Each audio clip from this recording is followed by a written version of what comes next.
সে আল্লাহর জন্য জোরে সরে বলেন নারায়ে তাকবীর, নারায়ে তাকবীর। আল কোরআনের আলো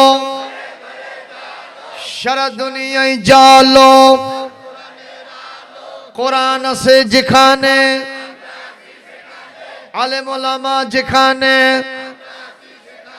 কোরআন নাই যেখানে, শয়তান আছে যেখানে, শয়তানের কালো হাত ভেঙে দাও, গুড়িয়ে দাও, শয়তানের আস্তানা এই এলাকায় হবে না। লিল্লাহে তাকবীর।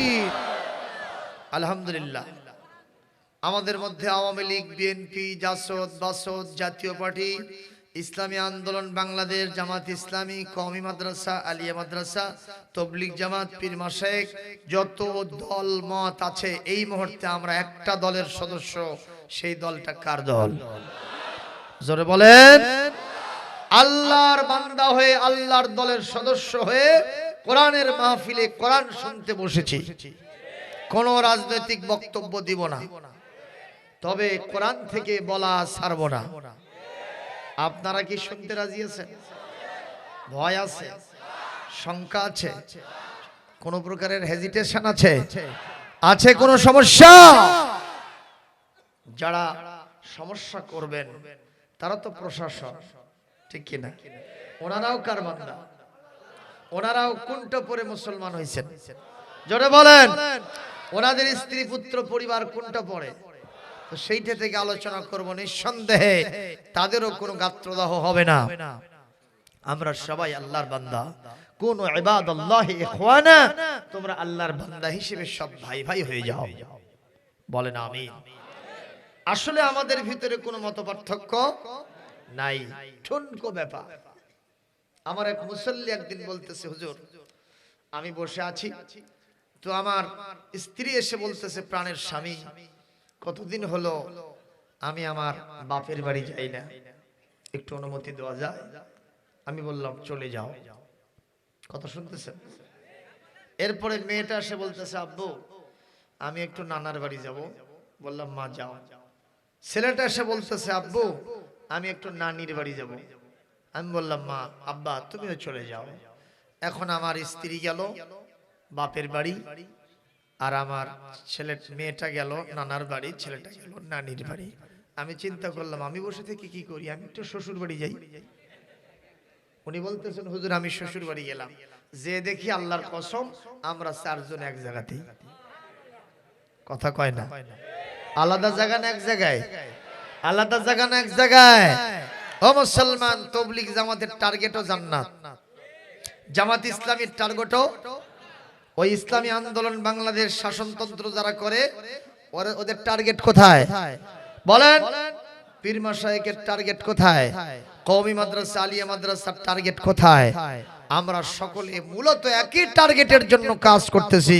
তবে একথা সত্য, একজনের থেকে আরেকজনের কাজ একটু উত্তম তো হতেই হবে। কথা বলেন না? এই যে চাল দিয়ে ভাত খান, এই চালটা তৈরি করতে ভাত আপনার মুখের ভিতরে দেওয়ার আগ পর্যন্ত কত মানুষের না অবদান আছে? কথা বলেন। এই প্রত্যেক মানুষের অবদান কি সমান? কারো বেশি থাকতেই হবে। তবে অবদান যে নাই এইটা কারোটা অস্বীকার করার কোনো উপায় নাই। এই জন্য আজকে আমাদের ভিতরে কোনো দল থাকবে না। আমরা সবাই লিবারেল হয়ে মনটাকে সুস্থ রেখে আল্লাহর কোরআনের আলোচনা শুনতে চাই। বলেন আমিন। কোরআন শুনবেন না তো শুনবেন কি? এটা যেখানে যেখানে আছে এখন ঝঞ্ঝা বিক্ষুব্ধ পরিবেশে এই পৃথিবীতে যখন সন্ত্রাস, দুর্নীতি, চুরি, ডাকাতি, হত্যা, জেনা, ব্যভিচার, ধর্ষণ দিয়ে গোটা সমাজ ভরে গেছে, কথা বলেন, সেই সময় এই কোরআন যাদের ভিতরে আছে, যে জায়গাতে আছে, যে সমস্ত প্রতিষ্ঠানে আছে, ওই প্রতিষ্ঠানগুলো, ওই ব্যক্তি, ওই জায়গাগুলো এখনো আল্লাহর জান্নাতের টুকরা হয়ে আছে। উদাহরণ, মসজিদ চলে কোন কিতাব দিয়া? জোরে বলেন। মাদ্রাসা চলে কোন কিতাব দিয়া? খানকা, মক্তব, মারকাজ চলে কোন কিতাব দিয়া? কোরআনে কারীমের তাফসীর মাহফিল চলে কোন কিতাব দিয়া? যার কারণে এগুলোতে কোনো গন্ডগোল কোন সন্ত্রাস হয় না। একই নেতার নেতৃত্বে সব একমত হয়ে চলতেছে। বিশ্বাস করেন এই ঘুণে ধরার সমাজকে, ঝঞ্ঝ বিক্ষুব্ধ এই সমাজকে যদি আমরা আবার ভালো করতে চাই, আমরা যদি সুখী সমৃদ্ধশালী, আপনার সন্ত্রাস মুক্ত, দারিদ্র মুক্ত, আমরা জেনা ব্যভিচার হত্যা মুক্ত একটি সমাজ কায়েম করতে চাই, কসম আল্লাহর কোরআন হাতে রেখে বলছি, এই কোরআনের সমাজ কায়েম করা ছাড়া কোনো উপায় নাই। ঠিক কিনা সিরাজগঞ্জের ছেলেরা? এখন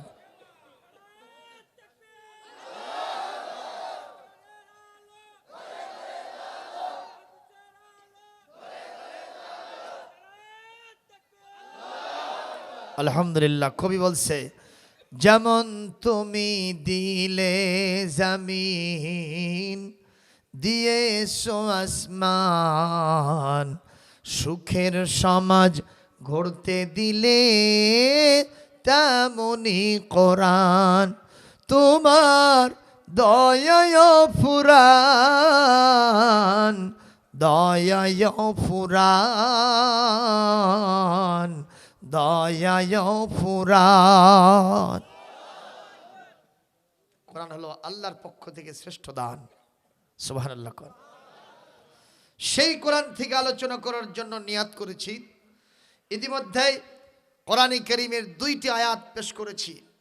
একটি কোরআন কারীমের 22 নম্বর পারা 35 নম্বর সূরা সূরাতুল ফাতিরের 32 নম্বর আয়াত। আরেকটি পেশ করেছি কোরআন শরীফের সূরা মুহাম্মদ যেরকম সাল্লাল্লাহু আলাইহি ওয়াসাল্লাম, এই সূরার 31 নম্বর আয়াত তেলাওয়াত করেছি। এই দুইটি আয়াতের উপরে আমার সীমাবদ্ধ থাকবে আলোচনা আজকে ইনশাআল্লাহ। সর্বপ্রথম আমি আলোচনা করতে চাই আপনার সূরাতুল ফাতিরের যে আয়াতটি পড়লাম। আল্লাহ পাক বলছেন, এই পৃথিবীতে কোরআন যখন আমি নাজিল করেছি, যে সমাজের ভিতরে কোরআন আছে, যেই সমাজের ভিতরে, দেশের ভিতরে, এলাকার ভিতরে কোরআন যাদেরকে আমি দিয়েছি, তাদের ভিতরে আমার কোরআন যাওয়ার পরে গ্রুপ হবে 3টা। জোরে বলেন, গ্রুপ হবে কয়টা?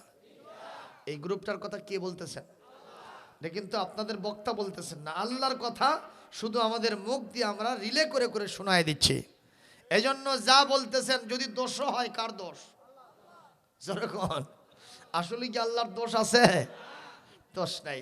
আপনারা যে খামাখা হুজুরদের দোষ দেন, হুজুরদের তো দোষ নাই। এ কোরআনে যা আছে সব আল্লাহর কথা, আমরা সেটাই বলি। যেরকম ঠিক কিনা? এক মাহফিলে গেলাম, কয় হুজুর একটু দেখে শুনে ওয়াজ করেন। কেন? কয় উপরের চাপ আছে। আমি বললাম, এটা আবার কি উপরের চাপ? এর থেকে বড় উপরের চাপ ওই আসমান থেকে আমার উপর আছে। তিনি কে? ওনার এমন চাপ যার কোনো নাই মাপ। ঠিক কিনা কন? আল্লাহ রাব্বুল আলামিন বলেন, যেই সমাজে কোরআন থাকবে ওই সমাজে 3টা গ্রুপ হবে। এই 3টা গ্রুপের ভিতরে একটা গ্রুপের মর্যাদা আমি আল্লাহ পাক সবচাইতে বেশি দিয়ে দিব।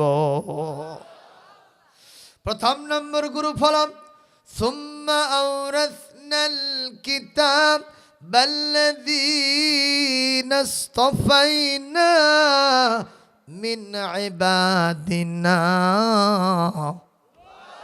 ফামিনহুম যালিমুন লিনাফসিহি। আল্লাহ পাক বলেন, কিতাব যাদের ভিতরে নাজিল করা হলো ওদের ভিতরে যারা প্রথম নম্বর গ্রুপ, এরা হলো জালেম সম্প্রদায়।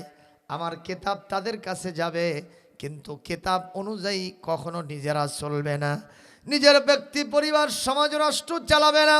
ওইটা দিয়া যারা ব্যক্তি পরিবার সমাজ এবং রাষ্ট্র চালাতে চায় তাদেরকেও চালাতে দেবে না। এরা হলো জালেম। এরা কারা? কার কথা? কোরআন শরীফ, কোরআনে কারীম সূরাতুল ফাতির 32 নম্বর আয়াত। আল্লাহ পাক বলেন, কিতাব নাজিল হওয়ার পরে 1 নম্বর গ্রুপ হবে, ওরা জালেম। আমার কিতাব নিজেরাও মানবে না, যারা মানবে তাদেরকেও সহ্য করবে না। এ গ্রুপ আমাদের বাংলাদেশে নাই, না না এখানে নাই। এই গ্রুপ আমেরিকায় আছে, এই গ্রুপ ব্রিটেনে আছে, এই দেশে আছে। আমি কিন্তু বলিনি, আপনারাই বলতেছেন আছে এই দেশে। নিজেরা কোরআন মানে না, অন্যদের কেউ মানতে দিতে চায় না। এগুলো যদি আপনারা একটু ডানে বামে তাকান তাহলে খুঁজে পাবেন। জেলখানায় আবদ্ধ করতে চাইলো, এক পর্যায়ে আবু জেহেল সিদ্ধান্ত নিতে যায় আমার নবীকে জেলখানার ভেতরে ঢুকাইবে, কিন্তু পার্শ্বে থেকে মিস্টার ইবলিস মানুষের বেশে গিয়া অ্যাসেম্বলি সংসদ ভবনে যোগ দিছে। শাইখে নজদি বুড়া মানুষের ভেষ ধরে যে বলতেছে, বাবা আবু জেহেল্লা, তুমি কি মোহাম্মদকে জেলখানায় ঢুকানোর জন্য সিদ্ধান্ত নিয়েছো? বলে কণ্ঠবটের সমস্ত এমপি ভাইয়েরা পরামর্শ দিয়েছে জেলখানায় ঢুকাইলে মোহাম্মদের নাম নিশানা আর কেউ নিতে পারবে না। এই কথা না শুনে মিস্টার ইবলিস বলতেছে, বাবা আমি শাইখে নজদি, আমার পরিচয় এখন বলবো না, পরে বলবো।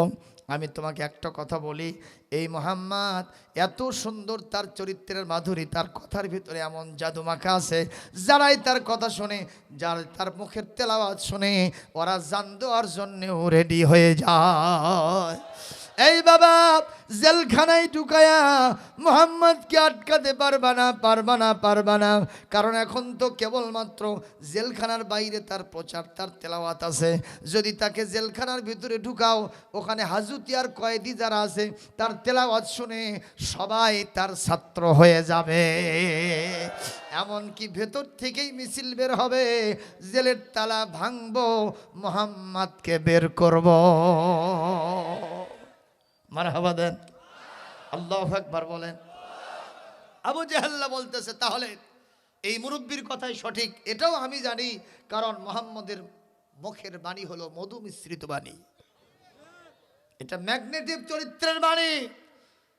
ম্যাগনেটিক চরিত্র হলো, চুম্বক যদি লোহার পাশে থাকে, লোহা কাকে আকর্ষণ করে? চুম্বক কারে আকর্ষণ করে? যত দূরেই থাক আশেপাশে হলে চটাস করে গিয়ে লেগে যায়, যেরকম, ঠিক কিনা? তো আমার নবীর মুখের বাণীটা ছিল ওই রকম, কিসের মতো? চুম্বকের মতো। সুবহানাল্লাহ বলবেন না? এই চাচার কথাই সঠিক। আমরা এই মুহূর্তে অবশ্যই মোহাম্মদকে জেলখানায় ঢুকাবো না। আরেক দল বলল, তাহলে একটা কাজ করেন, কি এই দেশ থেকে বার করে অন্য দেশে খেতে দেন। কি ভাই, আমার নবী খুব খারাপ মানুষ ছিলেন? জোরে বলেন, জোরে বলেন। সেই নবীর জন্য জেলখানার সিদ্ধান্ত হচ্ছে, সেই নবীর জন্য দেশ থেকে বের করে অন্য জায়গায় খেতে দেওয়ার চিন্তা হচ্ছে। কি বলেন? এরকম চিন্তা এখনো অনেকের বিরুদ্ধে হয় কিনা? আর কিছু কিছু চাটুকার আলেম নামের জালেম আছে, তারা কয় এটা শাস্তি হচ্ছে। কথা কয় না? এটা শাস্তি হচ্ছে না, শাস্তি নয়। তোমরা তো জানো না, যদি স্বর্ণকে খাঁটি বানাতে হয় তাকে একটু আগুনের মধ্যে পোড়া দিতে হয়, ঠিক কিনা কর? সোনা যদি আগুনের ভেতরে পোড়া দেয়, সোনার মর্যাদা কি কমে যায়? বরং সোনার খাঁট দূর হয়ে সোনা আরো খাঁটিতে পরিণত হয়ে যায়। যেই সকল ইসলামী চিন্তাবিদগণ, ইসলামিক স্কলারগণ কোরআনের কথা বলতে গিয়ে বিপদে মুসিবতে নির্যাতনে আছে, বুঝতে হবে তাদের মর্যাদা বাড়ানোর জন্য আল্লাহ অবস্থার সৃষ্টি করেছে। যেমন ইউসুফ আলাইহিস সালামকে আল্লাহ পাক মর্যাদা কম দিয়েছিলেন না বেশি দিয়েছিলেন? 10 ভাই বলল যে ওকে কূপের মধ্যে ফেলে দাও। ওয়া আলকুহু ফি গায়াবাতিল জুব, ঝোপ ঝাড় বিশিষ্ট অনেক ময়লা আবর্জনা, কাঁটা গোছ দেওয়া ভরা যে কূপ, ওই কূপের মধ্যে দাও ফেলে। 10 ভাই কাকে ফেলে দিয়েছে? ছোট্ট ইউসুফ যখন তাকে কাঁধ থেকে নামাইয়া ওই কূপের ভিতরে ফেলে দেওয়ার জন্য চেষ্টা চালায়, তাফসিরে এসেছে হযরত ইউসুফ আলাইহিস সালাম বলতেছে, ভাইরা তোমরা আমাকে মেরো না, আমি বুঝতে পেরেছি আব্বা আমাকে খুব মহব্বত করে, এই জন্য তোমাদের ভেতরে আমার প্রতি হিংসা জেগেছে। যদি এটাই কারণ হয়ে থাকে, আমি আর কোনোদিন আমার বাপের কাছে ফিরে যাব না। তোমরা আমারে বাঁচতে দাও, আমি এই দেশ ছেড়ে অন্য দেশে পালাইয়া যাব। ওই 10 ভাইরা বলে, ইউসুফ রে, তোমরা আমারে ফেলে, তোমাকে আমরা ফেলে দিয়ে মারব। ওই যে তুমি তোমার বাপকে, আমাদের আব্বাকে তুমি বলেছিলে, ইন্নী রাআইতু আহাদা আশারা কাওকাবাও ওয়াশ-শামসা ওয়াল কমারা রাআইতুহুম লি সাজিদিন। আরো জোরে কোন আল্লাহু আকবার। এই যে তুমি বলেছিলে চন্দ্র সূর্যকে আমি দেখলাম, 11টা তারকাকে দেখলাম, তারা সবাই মিলে আমাকে সেজদা করতেছে। তুমি যাদেরকে চন্দ্র সূর্য 11টা তারকা হিসেবে গ্রহণ করেছিলে, তুমি ওদেরকে ডাকো, আজকে ওরা তোমাকে আমার হাত থেকে, আমাদের হাত থেকে বাঁচায় দিক। আমার ইউসুফ এক পর্যায়ে তাদের কাছে অনুনয় বিনয় করে চোখের পানি ছেড়ে দিয়ে ছোট্ট মানুষ বড় ভাইদের কাছে আবদার করে, ভাই আমাকে মেরো না, আমাকে মেরো না, আমাকে বাঁচতে দাও। সঙ্গে সঙ্গে ওদের ভিতরে কলিজার মধ্যে কোনো দয়া জাগলো না। হযরত ইউসুফের জামা কাপড়গুলো খুলে সেইটা দিয়ে তার হাত পাগুলো বাঁধা শুরু হয়েছে। যখন তাকে কূপের মধ্যে ফেলে দেওয়া হবে, কূপের ওই ওয়ালটা ধরে বাঁচার জন্য ব্যর্থ চেষ্টা আমার ইউসুফ চালাতে থাকে।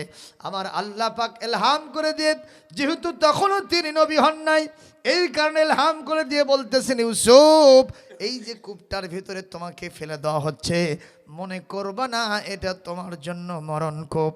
আমি আল্লাহ তোমাকে এই কূপের মধ্য দিয়ে রাজ সিংহাসনে পৌঁছায় দিব। বলেন আল্লাহু আকবার, আরো জোরে কোন আল্লাহু আকবার। হযরত ইউসুফকে যখন সর্বশেষে ফেলে দেওয়ার ফাইনাল ডিসিশন, ফেলে দেওয়াই হয়ে গেল, আমার আল্লাহ পাকের রহমতের দরিয়ায় জোশ মেরে গেল। জিবরাইলকে ডেকে নিয়ে বলেন, জিবরাইল রে, আমার ইউসুফকে আমি আমার খাস মেহমান বানাবো। ওই কূপটা যেন তার মরণ কূপ না হয়, বরং জান্নাতের একটি বাগান, এয়ার কন্ডিশন, শীতাতাপ নিয়ন্ত্রিত একটা কক্ষ যেন হয়। এই কারণে আমার ইউসুফের জন্য ভালো একটা আসনের ব্যবস্থা তুমি নিচে করে দাও। আমার ইউসুফ উপর থেকে নিচে নামবে, আস্তে করে তোমার হাত দিয়ে ধরে ওই আসনের উপরে বসায় দিবা। আমার ইউসুফ যতক্ষণ, যত দিন, যত ঘন্টা ওখানে থাকবে, দুনিয়ার বাপমার কোনো খাবার তার দরকার হবে না। আমার জান্নাত থেকে স্পেশাল খাবার আমার ইউসুফের জন্য ব্যবস্থা করে দাও। মুসলমান জবাব দেন, সে আল্লাহ এখনো আছেন না নাই? আরো জোরে কোন আছেন না নাই? যেই মানুষগুলো জীবনে কোনোদিন ওই সব অন্ধকার প্রকোষ্ঠ জীবনে কোনোদিন পছন্দ করেন নাই, জীবনে কোনোদিন যান নাই, তারপরেও তারা 10 বছর 15 বছর ধরে সেখানে কেমনে থাকেন আমরা বুঝতে বাকি থাকে না। অবশ্যই আল্লাহর পক্ষ থেকে কোনো গায়েবী সাহায্য তাদের উপরে নাজিল হইতেছে, কারণ ওই আল্লাহ এখনো আছেন না নয়? জোরে কোন আছেন না নয়? তোমরা চেষ্টা করবে একটা, আমার আল্লাহ চেষ্টা করবেন আরেকটা। Man proposes and God disposes. সৃষ্টিজীব চিন্তা করে একটা, আর আমার আল্লাহ চিন্তা করে আরেকটা। ঠিক কি না? জোরে বলেন। সম্মানিত ভাইয়েরা, কষ্ট পাচ্ছেন? প্রধান আকর্ষণ কিন্তু আছে। যদি মনে করেন হুজুর ছেড়ে দিয়ে অনেক নিয়ে আসেন, শুনবেন, চালাবো আর কিছুক্ষণ। আলহামদুলিল্লাহ। আমরা কার বলেন তো? আমরা কার? আল্লাহ কার? আমাদের। সুবহানাল্লাহ কোন? আমরা কার কথা বলবো? আমরা কার কাজ করব? আমরা কার বন্ধু হব? আমরা কার গোলামি করব? কোনো টেনশনের কারণ? আল্লাহ নিজে বলেছেন কোরআনে কারীমের 5 নম্বর সূরা 6 নম্বর পারা সূরাতুল মায়েদা আয়াত নম্বর 56। কত? একটু আয়াতটা টান দিব, আপনারা আল্লাহু আকবার বলতে ভুল করবেন না। وَمَن يَتَوَلَّ اللَّهَ وَرَسُولَهُ وَالَّذِينَ آمَنُوا فَإِنَّ حِزْبَ اللَّهِ هُمُ الْغَالِبُونَ।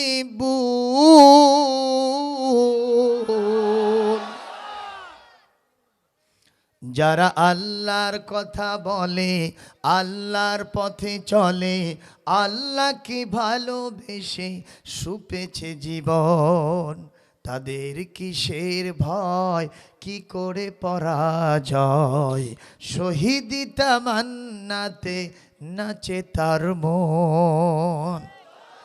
যারা আল্লাহর কথা বলে, আল্লাহর পথে চলে, আল্লাহকে ভালোবেসে সুপেছে জীবন, তাদের কিসের ভয়, কি করে পরাজয়, শহীদি তামান্নাতে নাচে তার মন। হাসনা হানার গ্রানে ভুলে না হৃদয় তার, কালিমার মিশক মাখা হৃদয় আছে যে তার। সব ব্যথা ভুলে গিয়ে কোরআনের পথে চলে, সব ব্যথা ভুলে গিয়ে কোরআনের পথে চলে, সে তো তার ঈমান বলে। যারা আল্লাহর কথা বলে, আল্লাহর পথে চলে, আল্লাহকে ভালোবেসে সুপেছে জীবন, তাদের কিসের ভয়, কি করে পরাজয়। শহীদি তামান্নাতে নাচে তার মন। আমার ভাইরা, যত বড় পীর হক, যত বড় ওলি হক, যত বড় আন্দোলনের নেতা হক, যত বড় জাকিরিনদের লিডার হক, যদি আল্লাহর পথে চলার কারণে কারো বিপদ আসে, মুসিবত আসে, এটা বিপদ হিসেবে আমরা ধরব না, এটা আল্লাহর পক্ষ থেকে মর্যাদা ওপরে তোলানোর জন্যে। কথা বলেন না কেন? গাছের পাতা যখন গাছ থেকে ঝরে পড়ে, আল্লামা ইকবাল রহমাতুল্লাহ আলাইহি তিনি বলেছেন, ও ঝরা পাতা মন খারাপ করো না, তুমি যে নিচে পড়ে গেছো এতে তোমার মন খারাপ হওয়ার কারণ নাই, তোমাকে গাছ থেকে ঝরায় দিয়েছে এই কারণে বাতাসের মাধ্যমে তুমি আরো উপরে উঠবা। মারহাবা দেন, আল্লাহু আকবার বলেন। আমার সালমান আর ওই পীর সাহেব নিজে বললেন এটা তাদের জন্য বিপদ। আমরা বলতে চাই, ইসলামী আন্দোলনের নেতা কর্মীদের বিরুদ্ধে সাবধান হয়ে কথা বলতে হবে। স্যার একটা কথাও বাইরে বলেছি, জোরে বলেন। হযরত ইউসুফ আলাইহিস সালামকে জেলখানার ভিতরে ঢুকানো হয়েছিল, কি হয়েছিল না? কথা বলেন না কেন? নদী কি বলে, ওই যে ঝোপঝাড়ের ভিতরে, কুয়ার ভিতরে হযরত ইউসুফকে ফেলে দেওয়া হলো। আমার ইউসুফ আলাইহিস সালাম বলেন তো কোনো আল্লাহ পাকের রহমতে ওখানে কোনো বিপদে ছিলেন? যখন বিপদে ছিলেন, আস্তে করে সেখান থেকে উঠানো হলো। আল্লাহর রহমতে ইউসুফ আলাইহিস সালাম আস্তে আস্তে আসল জায়গায় পৌঁছে গেলেন। এমনকি তিনি বললেন, অকাল জাআলনি আলা খাযাইনিল আরদি ইন্নী হাফিজুন আলীম। তিনি বললেন, আমি হাফিজুন আলিম, মিশরের রাষ্ট্রপ্রধান। এই দেশের ভিতরে কেন আজকে দুর্ভিক্ষ লাগে? এই দেশের ভিতরে মানুষের অভাব হয় কেন? খাদ্য ঘাটতি হয় কেন? মানুষ বিপদে মুসিবতে থাকে কেন? আমি ইউসুফ, আল্লাহ পাক আমাকে এমন যোগ্যতা অভিজ্ঞতা দান করেছেন, আমি তোমার কাছে আরজ করি অর্থ মন্ত্রণালয়টা আমার হাতে দিয়ে দাও, এই দেশে কোনো সমস্যা থাকবে না। সুবহানাল্লাহ কোন, সুবহানাল্লাহ কোন। সম্মানিত ভাইরা, ইউসুফ আলাইহিস সালামের কোনো সমস্যা হয় নাই, কারণ তিনি কার রাস্তায় থেকেছেন? বলেন। এখন দেশের বাইরে বিদায় করে দেওয়ার জন্য আমার নবীর ব্যাপারে সিদ্ধান্ত হলো কিনা? কিন্তু আমার নবীকে বের করে দেওয়ার সিদ্ধান্ত ফাইনাল হতে যাচ্ছে। ওই যে বুড়া বসে আছে, ওটা কে? ধরে বলেন। শয়তান, মিস্টার ইবলিস। কিন্তু বেশ ধরছে কার? বুড়া মানুষের, শাইখের নজদির পোষ ধরেছে। সে বলতেছে, বাবা আবু জাহেল, সিদ্ধান্ত এখন যেটা নিলা এটাও কিন্তু বুমেরাং হবে। কেন?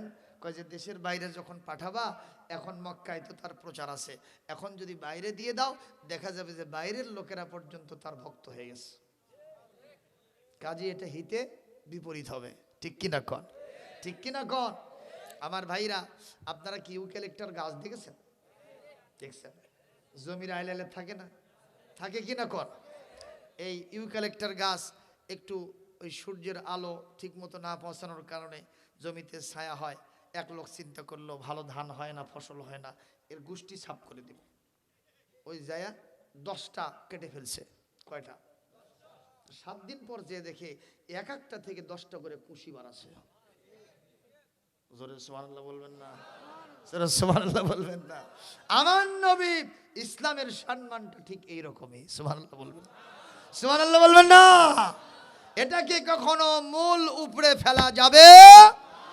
গ্যারান্টি কে দিয়েছেন? আল্লাহ বলছেন, আমি আল্লাহ তাআলা মুতিম্মু নূরিহি, আমি আমার নূরকে, ইসলামের আলোকে বিজয় করব, পূর্ণতা দান করব, তাতে যার যত জ্বালা পোড়া হোক আমি কেয়ার করি না। সুবহানাল্লাহ। খেরের পালার আগুন দেখছেন? দেখছেন খেরের পালার আগুন লাগে না আপনাদের দেশে? আপনি এই বাতিতে আগুন দিলেন সলতায়, এরকম করে বাতাস দিলেন, বাতি নিভে যাবে না? নিভে যাবে। কিন্তু খেরের পালায় যদি আগুন লাগে আর সমানে ফু দিচ্ছেন, আগুন কি হবে? আরো ধা ধা করে জ্বলবে, বরং বলবে আপনি আসেন, আপনাকেও হাম। জোরে কোন ঠিক নেবে? ঠিক। তো ইসলামের আলোটা হলো খেরের পালার আগুন। এটা ছিল, এটা আছে, দ্বিগুণ চতুর্গুণে এর সম্মান আরো উজ্জ্বল থেকে উজ্জ্বলতর হতেই থাকবে। সুবহানাল্লাহ বলতে হবে, আলহামদুলিল্লাহ বলতে হবে। তাহলে আবু জেহেল বলল তো সত্যি যদি তাই হয় এটা বাদ দিলাম সিদ্ধান্ত, ফাইনাল ডিসিশন কি? আজকেই মুহাম্মাদের বাড়ি অ্যাটাক করা হবে। মক্কার প্রত্যেকটি গোত্র থেকে এক একজন তাগড়া যুবক, হাতে থাকবে সাইফুম মাসলুল, উন্মুক্ত খাপ থেকে মুক্ত তরবারি, যে তরবারি পাথরের উপরে রাখার সাথে সাথে পাথর দ্বিখণ্ডিত হয়ে যাবে, এরকম তরবারি থাকবে। এখন সবাই ওই তরবারি নিয়ে, তীর নিয়ে বিশ্বনবীর বাড়িকে অ্যাটাক করেছে। নবী করিম সাল্লাল্লাহু আলাইহি ওয়াসাল্লাম তিনি নিশ্চিন্ত মনে বাসায় প্রবেশ করেছেন রেস্ট করার জন্য। আরদুল্লাহি ওয়াসিআ ফাতুহাজিরু ফিহা, নবী হে, আপনার জন্য এখন অশনি সংকেত, চতুর্দিক থেকে ওরা আপনাকে অ্যাটাক করার জন্য সিদ্ধান্ত গ্রহণ করেছে, আপনাকে ওরা মেরে ফেলবে, কিন্তু আমি তো আপনাকে ইনশাআল্লাহ প্রোটেকশন দিব, আমি আল্লাহ পাক আপনাকে বেঁচে রাখবো, এটা আমার ফাইনাল ডিসিশন। আল্লাহ যদি কাউকে বাঁচানোর চেষ্টা করে, বলেন কেউ কি তাকে কেউ মারতে পারবে? একটু জিকির করেন সুবহানাল্লাহ। ঠিক আছে, লা ইলাহা ইল্লাল্লাহ, লা ইলাহা ইল্লাল্লাহু মুহাম্মাদুর রাসূলুল্লাহ সাল্লাল্লাহু। ভাইরা কষ্ট হচ্ছে কি? আমার ভাইরা, আমার নবীকে মানার জন্য চতুর্দিকে কাফেররা দাঁড়ানো। আল্লাহ পাক নবীকে বললেন, নবী হে, আর মক্কায় থাকা যাবে না, বের হতে হবে এখন। আল্লাহর নবী বের হওয়ার জন্য ডিসিশন গ্রহণ করেছেন। হযরত আলীকে ডেকে বললেন, আলী রে, আমার বিছানায় তুমি শুয়ে থাকবা, আমার চাদর মুড়ি দিয়া, আর আর কখনো তুমি আমার প্রতিনিধিত্ব ছাড়া অন্য কোনো কিছু করতে পারবা না।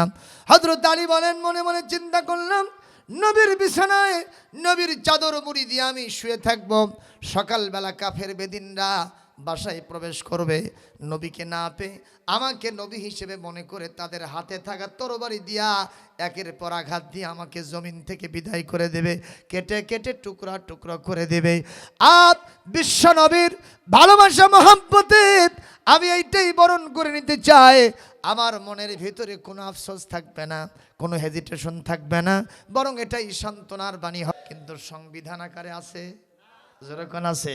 তাহলে সবচেয়ে বড় সুন্নত হলো বিশ্ব নবীর রেখে যাওয়া এই সংবিধান সব জায়গায় কায়েম করা।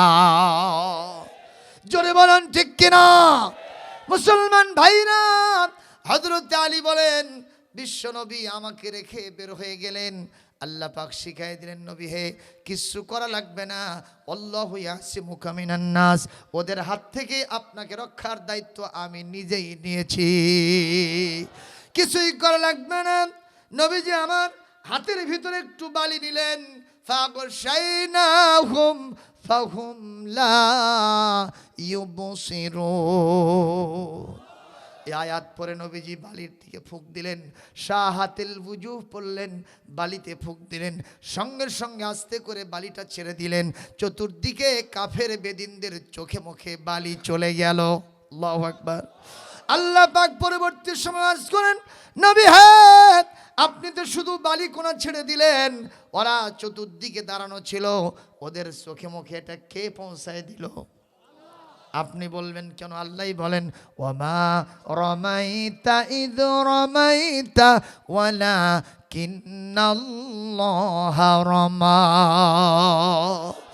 যখন আপনি বালিগুনা নিক্ষেপ করেছিলেন তখন তো আপনি নিক্ষেপ করেন নাই, বরং আমি আল্লাহ তাআলা আপনার সহযোগী হিসেবে এই বালিকোনা তাদের চোখের ভিতরে ফেলে দিয়েছিলাম। সুবহানাল্লাহ কোন? সে আল্লাহ আজও আছেন না নাই? জোরে পাই নাই? আল্লাহর সাহায্য চান তো আপনার সবাই ইনশাআল্লাহ? বলেন আমিন। ভাইরা আমার, এখন বিশ্ব নবীকে হত্যার জন্য যে সিদ্ধান্ত, বলেন তো ওরা চতুর্দিকে যখন বালিকোনা চোখে গেছে, ওরা কি আর অন্য কিছু দেখে? আপনারা যারা মোটর সাইকেল চালক কিংবা বাইসাইকেল চালক আছেন, এই যে ইরির সিজন আসতেছে, মশার উৎপাত বাড়বে না কমবে? এখন চোখে চশমা দেন নাই, বিকেলবেলা বা সন্ধ্যাবেলা ইরির জমিনের আইল দিয়া মোটর সাইকেল চালাচ্ছেন, বলেন তো চোখের মধ্যে কি যাবে? কি যাবে? আমার এরকম দুই একদিন কেস হয়েছে, মোটর সাইকেলের হ্যান্ডেল আমার হাতের মধ্যে আছে না নাই খেয়াল নাই, আগে মশা তারাও কথা কয় না, আছে না নাই কর। একজনকে তো দেখছি দুই হাত দিয়ে রগড়ানো শুরু করছে, মোটর সাইকেল পড়ে গেছে। কথা বলেন, এ কারবার কার? এ কৌশল কার? ওরা দুই হাত দিয়ে জম্মের মতো চোখ রগড়াইতেছে, ইতিমধ্যেই বিশ্বনবী তাদের চোখের সামনে দিয়ে বের হয়ে গেছেন, ওরা টের পায় নাই। সুবহানাল্লাহ, আস্তে কন, আরো জোরে আল্লাহু আকবার। নবীজি হযরত আবু বকরের বাড়িতে গেলেন, দ্রুত গতিতে হযরত আবু বকরকে সাথে নিয়ে চললেন কোথায়? মদিনার পথে। মদিনায় নিশ্চিন্ত মনে নিরাপদে তিনি পৌঁছে গেছেন, কেউ ঠেকাতে পারেন নাই। সুবহানাল্লাহ। আমরা এখনো যদি দিনের পথে থাকি, আমাদের কেউ কখনো আমাদেরকে ঠেকাতে পারবে না।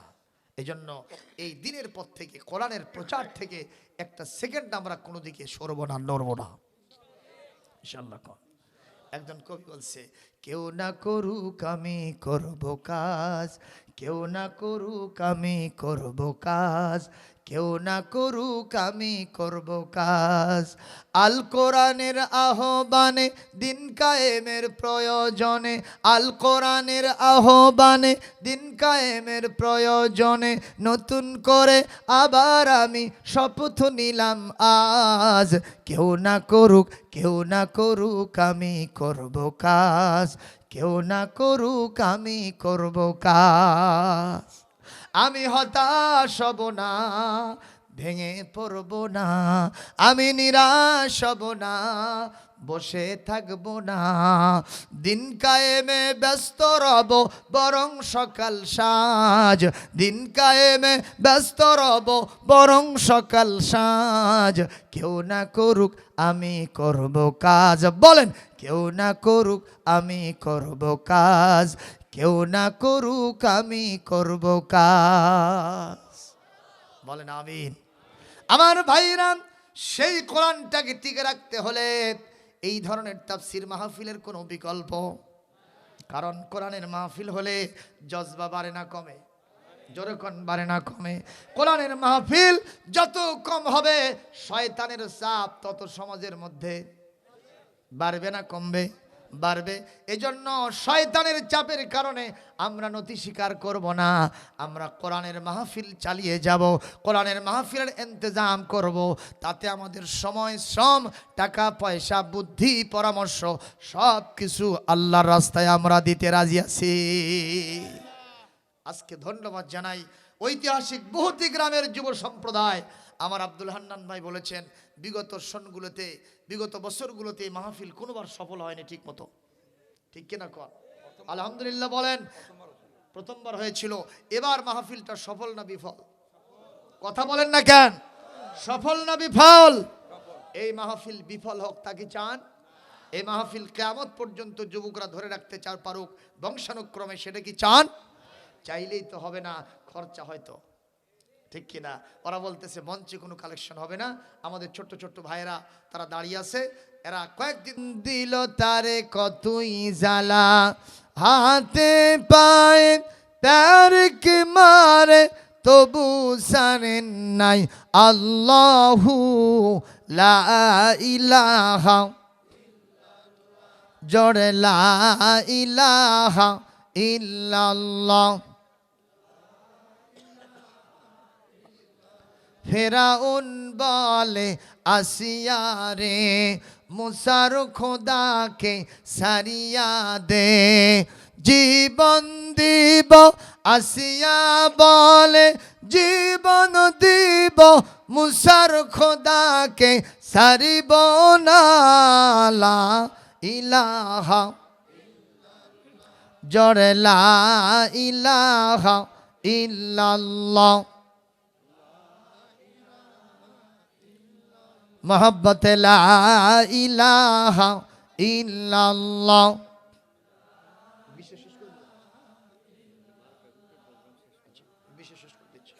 লা ইলাহা ইল্লাল্লাহ লা ইলাহা ইল্লাল্লাহু মুহাম্মাদুর রাসূলুল্লাহ সাল্লাল্লাহু। ভাইরা আমার জবাব দেন, কোরআন আসার পরে মানুষের ভিতরে গ্রুপ হবে কয়টা? জোরে বলেন, মনে আছে না নাই? এক শ্রেণীর হবে তারা জালেম। কি হবে তারা? তারা কোরআনের প্রচার সহ্য করবে, নিজেরাও কোরআন মানবে না, অন্যরা মানুক তাও তারা কখনো চাইবে না। ঠিক না বা ঠিক? এই গ্রুপের সাথে আমাদের কিয়ামত পর্যন্ত থাকার কোনো সুযোগ, জোরে বলুন ঠিক কিনা? 2 নম্বর গ্রুপ মিনহুম মুকতাসিদ, তারা হলো মধ্যমপন্থী। কি পন্থী? কি পন্থী? সমাজে কোরআন আছে না নাই, হাদিস আছে না নাই, বিশ্ব নবীর সুন্নত আছে না নাই, এগুলো দেখভাল করে না। শুধুমাত্র নামাজের তলকিন, শুধুমাত্র রোজার তলকিন, হজের তলকিন, জাকাতের তলকিন, আর মানুষের ভিতরে এগুলো নিয়ে প্রচার চালায়।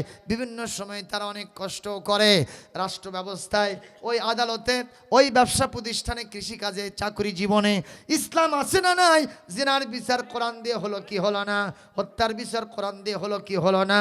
এরপরে আপনার অপবাদের বিচার কোরআন দিয়ে হলো কি হলো না? চুরির বিচার কোরআন দিয়ে হলো কি হলো না? এগুলো তারা কখনো দেখভাল করে না, বিচার করে না। এই কোরআন কারীমের ভিতরে 500 আয়াত আছে যেগুলো জুডিশিয়াল ল, যেগুলো সংসদ ভবন এবং আদালত ভবন চালানোর জন্য আল্লাহ নাজিল করেছেন। মারহাবা কোন?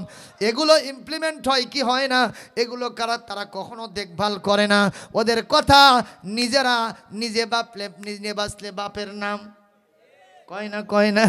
আমরা নিজেরাই বাঁচবো, অন্যরা কি হলো আমাদের দেখার কোনো সুযোগ নাই। অথচ আমার আল্লাহ কোরআনে কারীমের 28 নম্বর পারা সূরাতুত তাহরিম 66 নম্বর সূরা সূরাতুত তাহরিম, এখানে আল্লাহ রাব্বুল আলামিন 6 নম্বর আয়াতের ভিতরে বলেন, ইয়া আইয়ুহাল্লাযীনা আমানু কু আনফুসাকুম ওয়া আহলিকুম নারা। আল্লাহ পাক বলেন, ইমানদারগণ শুধু নিজে জাহান্নাম থেকে বাঁচলে হবে না, আহাল পরিবার, প্রতিবেশীকে, পাড়া মহল্লা, গ্রামবাসী, ইউনিয়নবাসী, উপজেলাবাসী, জেলাবাসী, বিভাগবাসী, গোটা দেশবাসী, দুনিয়ার সমস্ত মুসলমানদেরকে, সমস্ত মানুষদেরকে জাহান্নামের আগুন থেকে বাঁচাতে হবে। কার কথা? জোরে বলেন, কার কথা? তাহলে মাঝামাঝি থাকা যাবে? মাঝামাঝি থাকা যাবে? নিজেও বাঁচবো, অন্য কেউ বাঁচাবো, তাহলে কোরআন প্রতিষ্ঠার কোনো বিকল্প নাই। মুসলমান ভাইরা আমার, ওই গ্রুপেরা কষ্ট করে কি করে না? ওদেরও কিন্তু কষ্ট হয়। আপনারা বলেন হয় কি না? আমাদের দেশে যারা তবলিগ জামাতের সিল্লা দেয় তাদের কষ্ট আছে না নাই? কম না বেশি? 40 দিন পর্যন্ত বাড়ির থেকে বাইরে থাকে। আমরা নিজেরা বাড়ি থেকে বইয়ের কাছ থেকে 2 ঘন্টার জন্য অনুমতি নিয়ে যাই কোথায়? বাজার করতে। যদি ওখানে আর 10 মিনিট লেট হয়, 1 ঘন্টা লেট না, কি কথা কয় না? এরকম আছে না ভাইজান? দরজা খোলে না, আর ওনারা 40 দিন পর্যন্ত চিল্লাই বাইরে থাকে। কিরকম কষ্ট হয় আমি নিজে জানি। আমার এক খালু শ্বশুর 4 চিল্লার সাথী। কয় চিল্লা? সরে কোন কয় চিল্লা? তো একদিন আমি ওনার বাসায় বেড়াতে গেছি, আমাকে বলতেছে, জামাই আমার তো 3 চিল্লা হয়েছে, আমি একটু দোয়া চাই, আর একটা চিল্লাই যাবো। আমি বললাম আচ্ছা দোয়া করি, আপনি যান, জীবন চিল্লাই যান, তাদের সমস্যা নাই। কথা কয় না? তো এখন আমি এটা চুপ করে বসে আছি, আমার খালা শ্বশুর এসে বলতেছে, জামাই আপনার খালু শ্বশুর কি করলো? কয় যে উনি বলে আর একটা চিল্লা দিয়ে 4 চিল্লা পূরণ করবে।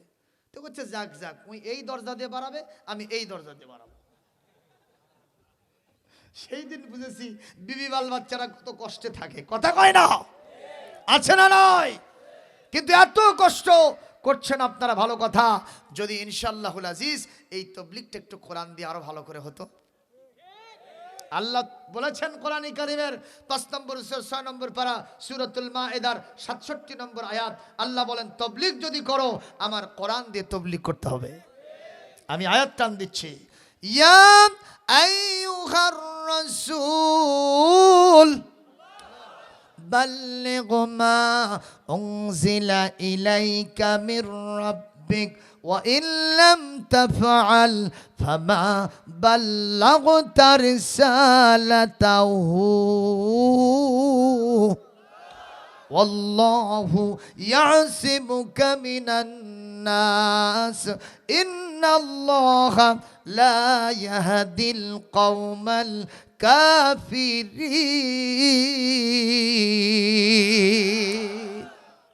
আল্লাহ পাক বলেন, নবী হে আমার রাসূল, আপনি তাবলীগ করুন, আপনার উপরে যা নাজিল হয়েছে সেটার জবাব দেবেন আল্লাহ রাসূলের উপরে কি নাজিল হয়েছে। তাহলে তাবলীগ করলে কিসের তাবলীগ করা লাগবে? এমন কি আল্লাহ পাক বলছেন, একটা আয়াতের বিধান পৌঁছে দিতে যদি আপনার ত্রুটি হয়, একটা আয়াতের বিধান পৌঁছে দিতে যদি বিলম্ব হয়, যদি সমস্যা হয়, আমি আল্লাহ বললাম আপনার রিসালাতের দায়িত্ব পালন করা হয় নাই। আল্লাহু আকবার বলেন। এই জন্য বলবো মাঝামাঝি থাকবো না, আমরা নিরন্তর প্রচেষ্টা চালাবো। কিসের জন্য? সেই গ্রুপের কথা আল্লাহ সর্বশেষ বলছেন, যাদের ভিতরে কিতাব নাজিল হবে, যাদেরকে আমি কিতাবের অধিকারী করব, তাদের ভিতরে তৃতীয় গ্রুপ যারা হবে তারা হলো ওই গ্রুপ মিনহুম সাবিকুম বিল খায়রাতি বিইذনিল্লাহ।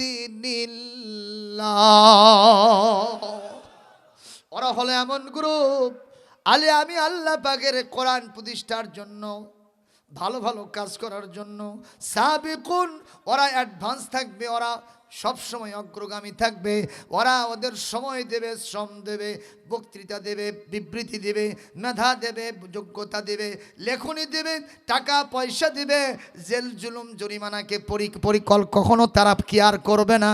এমনকি ফাঁসির কাষ্ঠেও যদি ঝুলতে হয় জীবন দিবে, কোরআনের রাস্তা থেকে এক চুল সরে যাবে না। আল্লাহ পাক বলেন এই গ্রুপকে আমি সবচাইতে বেশি পছন্দ করি, শুধু করি না, আমি আল্লাহ বললাম যালিকা হুয়াল ফাদলুল কাবীর। ওরা যখন আমার জান্নাতে পৌঁছে যাবে এই কাজগুলো করার পরে, আমি আল্লাহ বললাম এটাই হলো তাদের সবচাইতে বড় মর্যাদা। জোরে জোরে কোন সুবহানাল্লাহ। কি বক্তা আসতেছে নাকি? আমার ভাই জানলে এই মুহূর্তে আমি আপনাদের সামনে বলতে চাই, এই সমাজের ভিতরে আমরা কোরআন যখন আসবে আমরা কখনো জালেম হব না, আমরা মধ্যমপন্থী হব না, আমরা কোরআন প্রতিষ্ঠার জন্য নিরন্তর জীবনের ঝুঁকি নিয়েও আমরা চেষ্টা চালাতে থাকব। আমি এই মুহূর্তে জিজ্ঞাসা করতে চাই, আমরা বিশ্বনবীর আদর্শ আমাদের বুকে লালন করি, সাহাবায়ে আজমাইন রিদওয়ানুল্লাহি তাআলা আলাইহিম আজমাইন তাদের ওই আদর্শ আমরা বুকে ধারণ করি। আমাদের যারা সাবিকুন আল আউয়ালুন ছিলেন, আমরা তাদের আকাবিরদের আমাদের আদর্শ আমাদের কলিজায় আমরা ধারণ করেছি। আমরা কোরআন প্রতিষ্ঠার জন্য সময় দিব, শ্রম দিব, বক্তৃতা বিবৃতি দিব, আমরা মেধা যোগ্যতা দিব, স্লোগান দিব, আমরা আমাদের টাকা পয়সা দিব, এমনকি জেল জুলুম জরিমানাকেও আমরা বরণ করে নিব। এমনকি যদি কোরআন প্রতিষ্ঠার জন্য আমাদের জানটাও চলে যায় আমরা তাতেও কখনো দ্বিধা করব না। আমার এই কথার পক্ষে যারা আছেন, যারা রাজি আছেন, দুহাত তুলে এই মুহূর্তে আল্লাহকে সাক্ষী দিবে।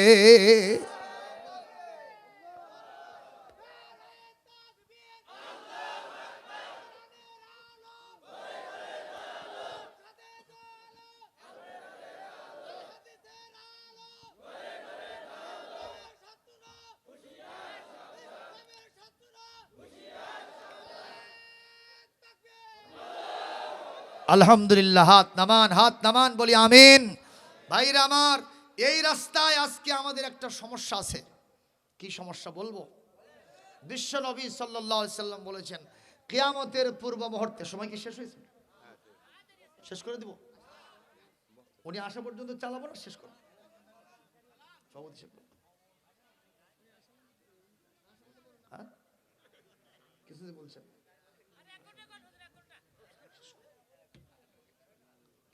কি আমি শেষ করবো নাকি উনি আসা পর্যন্ত চালু রাখবো? সভাপতি সাহেব বলছে শেষ করেন। খালি হাদিসটা বলেই শেষ করে দিয়া, হাদিসের যে অর্থটা সেটা কব। আল্লাহর নবী বলেছেন কিয়ামতের পূর্বে এমন একটা জামানা, এমন একটা কাল আসবে, ওই কালে মানুষের ভিতরে কিছু কিছু বিষয় থাকবে, এগুলো দেখলে তোমরা মনে করবো কিয়ামত বেশি দেরি নাই। এক নম্বর, ওই জামানায় লা ইয়াবকা মিনাল ইসলামে ইল্লা রাসমুহু, ইসলাম শুধু নাম সর্বস্ব হয়েই থাকবে। কথা কয় না? কে কাল আসছে না আসে নাই? কথা কন। দুই নম্বর, ওয়ালা ইয়াবকা মিনাল কোরআনে ইল্লা রাসমুহু, কোরআনে কারীমের পাতার ভিতরে শুধু আয়াতগুলো লেখা থাকবে, কিন্তু কোরআনের বিধান কোথাও প্রতিষ্ঠিত থাকবে না। কথা হাসানা মিসা? কথা বলেন ঠিক কিনা? তিন নম্বর, মাসাজিদুহুম আমিরাতুন ওয়া হিয়া খারাবুম মিনাল হুদা, ওই সময়ে মসজিদগুলো সুরম্য অট্টালিকা, বিশাল বিশাল বিল্ডিং হবে, ইমারত হবে, কিন্তু সেখান থেকে হেদায়েত আসবে না। কথা বলেন। কথা কার? না, নবীজির কথা, আল্লাহর কথা নবীজি বলে দিয়েছে। সুবহানাল্লাহ। সর্বশেষ নবীজি বললেন, কারণ মিন ইনদিহিম তাখরুজুল ফিতনাতু, তাদের পক্ষ থেকেই ফিতনা বের হবে, অফিহিম তাউদু, ফিতনা তাদের দিকেই ফিরে যাবে। আপনারা বলেন, আজকে ইসলামের জন্য আমি মনে করি আওয়ামী লীগ শত্রু না, বিএনপি শত্রু না, জাতীয় পার্টি জাসদ বাসদ শত্রু না। ইসলাম এগিয়ে যাওয়ার না হওয়ার না, ইসলাম এগিয়ে না যাওয়ার পিছনে, ইসলাম প্রতিষ্ঠিত না হওয়ার পিছনে একমাত্র কারণ বাংলাদেশে আলেমদের বিভেদ। জোরে কোন ঠিক কিনা? কোন গ্রুপ কাউকে দেখতে পারে না। কথা কি সঠিক বলেছি? কোন গ্রুপ কাউকে দেখতে। আজকে আধুনিক যুগের ইসলামিক স্কলার, আমাদের তারুণ্যের অহংকার, মিশর আল আজহার ইউনিভার্সিটি থেকে পড়ালেখা করেছেন, মালয়েশিয়া ইসলামিক ইউনিভার্সিটি থেকে পিএইচডি ডিগ্রিধারী আমাদের মিজানুর রহমান, ডক্টর মিজানুর রহমান আজহারি, জরখন মারহাবা। আজকে তার আলোচনায় অংশগ্রহণ করার জন্য লক্ষ লক্ষ যুবকেরা পঙ্গপালের মতো ছুটে চলছে। সুবহানাল্লাহ বলবেন না?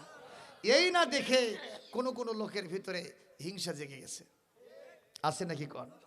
তারা কি বলতেছে? বাটপার ভাষা কি দেখেন, বাটপার, দলের দালালি ছাড়, ময়দানে এসে কত জনপ্রিয়তা দেখায় দেব, বৃষ্টি না হলে দেখায় দিতাম কেমন জনপ্রিয়তা। এরকম আছে না নাই কোন? একজন আলেমে দ্বীন ভুল করতে পারে, ভুল হতে পারে, কিন্তু সংশোধনের ভাষা এটা হতে পারে না। ঠিক কিনা কোন? আমরা বলতে চাই, সকল আলেম কোরআন এবং হাদিস পড়ে আমরা আলেম হয়েছি। ঠিক কিনা? আমরা কখনো কেউ কারো বিরুদ্ধে বিষদগার করব না। সকল আলেম কোরআনের কথা বলে, কলিজা ভরা মহব্বত ভালোবাসা দিয়া কোরআনের ভিত্তিতে আমাদের একমত, এক পথে থাকতে হবে। আলেমদের ঐক্য কি চান আপনারা? দেখি কারা কারা চান, হাত তুলে আরেকবার আল্লাহকে দেখা। আলহামদুলিল্লাহ, হাত নামান। আমি শেষ করে দিচ্ছি। এই মুহূর্তে আমি যে আলোচনাগুলি করলাম, আপনাদের কষ্ট হলো কি? আমরা বক্তা সাহেবকে বরণ করতেছি, সবাই একটু তাকবীর দেন। লিল্লাহে তাকবীর, নারায়ে তাকবীর, নারায়ে তাকবীর। সাহল সিদ্দিকীর আগমন, শুভেচ্ছা স্বাগতম।